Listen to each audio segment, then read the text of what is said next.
Ontem, na primeira leitura, nós lemos o primeiro canto do servo sofredor, do servo do Senhor. Hoje, o segundo canto, a continuação. E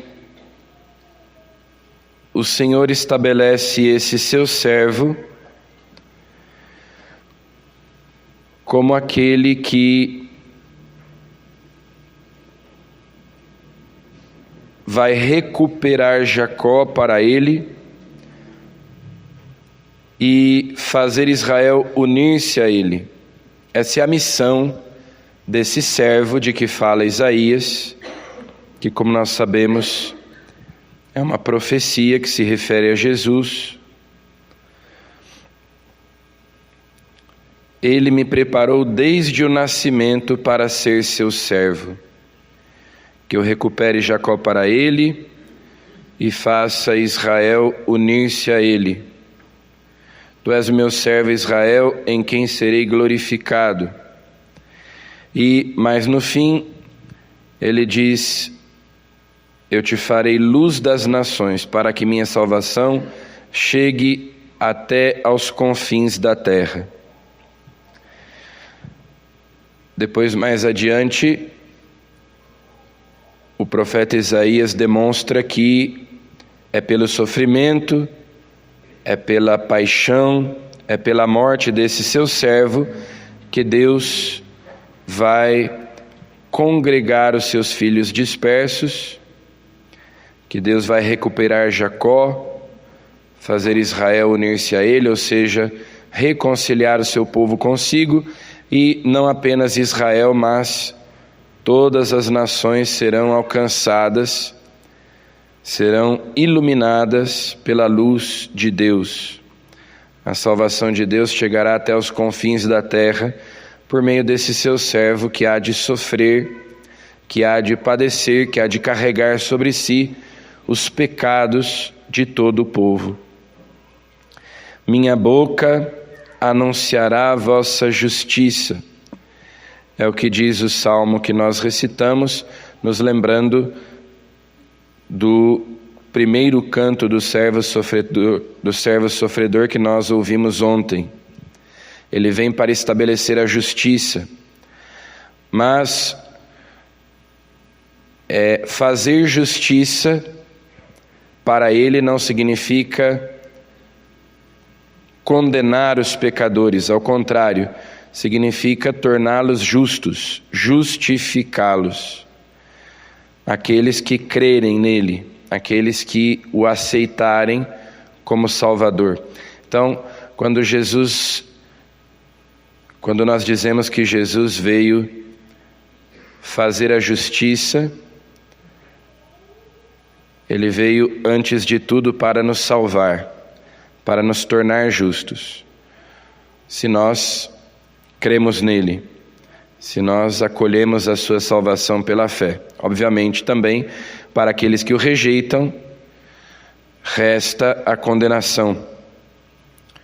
Mas todos nós seríamos condenados, porque todos nós pecamos, se ele simplesmente viesse estabelecer a justiça no sentido de reconhecer quem são pecadores e puni-los.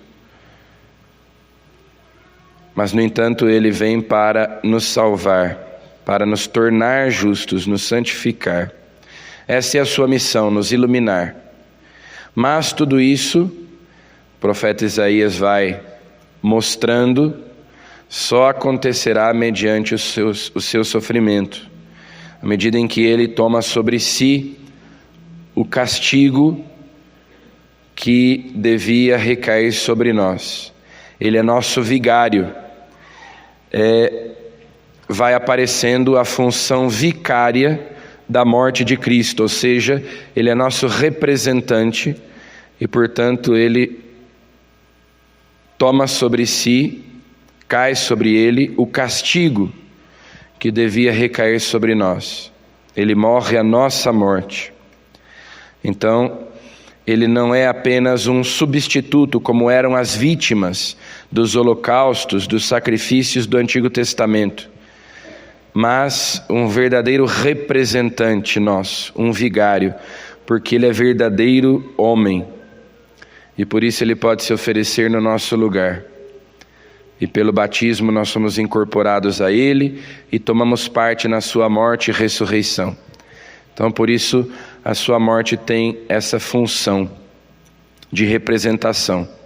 Ele pode morrer no nosso lugar, tomar sobre si o que é nosso, a maldição que pesava contra nós, a dívida que pesava contra nós, e nos dar aquilo que é de Deus, a vida eterna.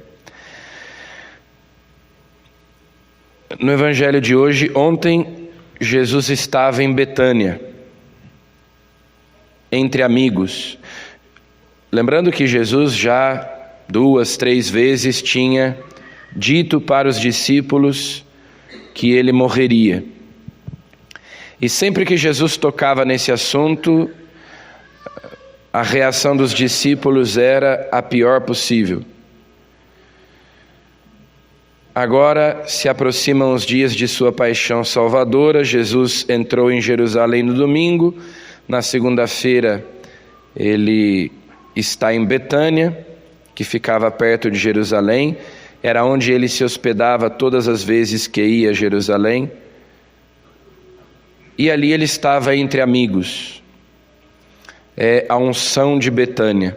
Então o coração de Jesus é consolado por aquele gesto de amor de Maria de Betânia, que perfuma os seus pés, enxuga com os cabelos. Agora, hoje a liturgia nos traz a realidade, o mistério da traição, do traidor que é Judas. Então nós fomos para o capítulo 13 do Evangelho de São João, que na verdade já está dentro do contexto da última ceia, ou seja, o Evangelho de hoje aconteceu na Quinta-feira Santa, durante a última ceia. Amanhã ainda a liturgia nos trará a negociação entre Judas e o Sinédrio, as 30 moedas de prata que ele recebe para entregar Jesus. Então, nestes 2 dias, a liturgia nos traz o mistério do traidor, ou seja, alguém íntimo de Jesus, alguém muito próximo a ele, um amigo, alguém que Jesus amava profundamente e que teve o privilégio de conviver com Jesus, alguém que recebeu tantas luzes e, no entanto, aí nós temos um vislumbre de algo que só vai se revelar na segunda vinda de Cristo, que é o mistério da iniquidade. De um lado, nós temos o mistério da iniquidade, de outro lado, o mistério da piedade. Essas 2 expressões são usadas no Novo Testamento. Ou seja, tudo isso diz respeito à nossa liberdade de acolher ou não a salvação que vem de Deus. Nós temos sido estimulados, Deus tem investido em nós tantas graças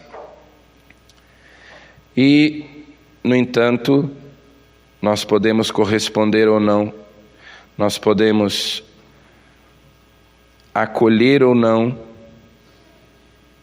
o seu amor, e Judas fez a sua escolha. Há um texto muito famoso do venerável Fulton Sheen, em que ele vai descrevendo o drama vivido por Judas de um modo muito profundo, e ele diz: o grande drama da vida de Judas é que ele podia ter sido São Judas, que hoje nós teríamos igrejas dedicadas a ele, um dos 12 apóstolos, testemunhas da ressurreição de Jesus, e no entanto ele escolheu esse caminho tenebroso. Por isso São João diz que quando ele sai do cenáculo, quando ele come aquele pedaço de pão que Jesus lhe deu, que era um sinal de predileção, um sinal de amor de Jesus, como que uma última tentativa de Jesus de não perder aquela sua ovelha, de salvá-la. São João diz que o diabo entrou nele e ele saiu do cenáculo e era noite. E esse era noite é uma descrição mais do estado de alma de Judas do que propriamente para dizer que já tinha escurecido.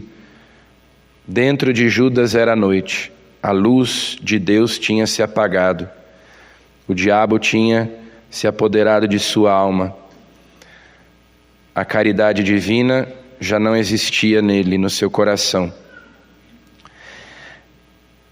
Esse é o mistério da iniquidade. Há tantas pessoas que nós conhecemos, nascidas em berço católico, que tanto conhecimento tiveram da palavra de Deus e que de repente escolhem trilhar caminhos diferentes, longe de Deus. E outras tantas pessoas também que nós conhecemos que nasceram, cresceram em lares onde não havia prática religiosa nenhuma ou até práticas religiosas muito contrárias à fé cristã, pessoas que trilharam caminhos de pecado e de repente, inexplicavelmente, se convertem e se tornam grandes cristãos, grandes católicos. É o mistério da iniquidade e da piedade. Isso nos lembra que até o último instante nós continuamos sendo livres e que nós sempre temos a possibilidade de nos perdermos ou de nos convertermos, de voltarmos atrás das nossas más escolhas. Por isso a Igreja nos põe, nestes últimos dias antes do Tríduo Pascal, o mistério do traidor, de alguém tão íntimo, tão próximo de Jesus, que tinha todas as possibilidades de se tornar santo, mas que escolheu ser orientado pelo demônio. Então peçamos a Jesus que nós nunca nos separemos dele, que nós façamos bom uso de todas as graças, de todas as luzes que dele nós temos recebido, para que tudo isso seja para nós remédio e não motivo de condenação. Aquilo que recebemos de Deus, se bem aproveitado, será motivo no céu para nós termos maior glória, mas se nós não aproveitarmos bem, será motivo de maior sofrimento no inferno. Então peçamos a Ele que não desprezemos, não façamos pouco caso de suas graças, que Ele tão generosamente e tão amorosamente nos dá nesta vida. Amém.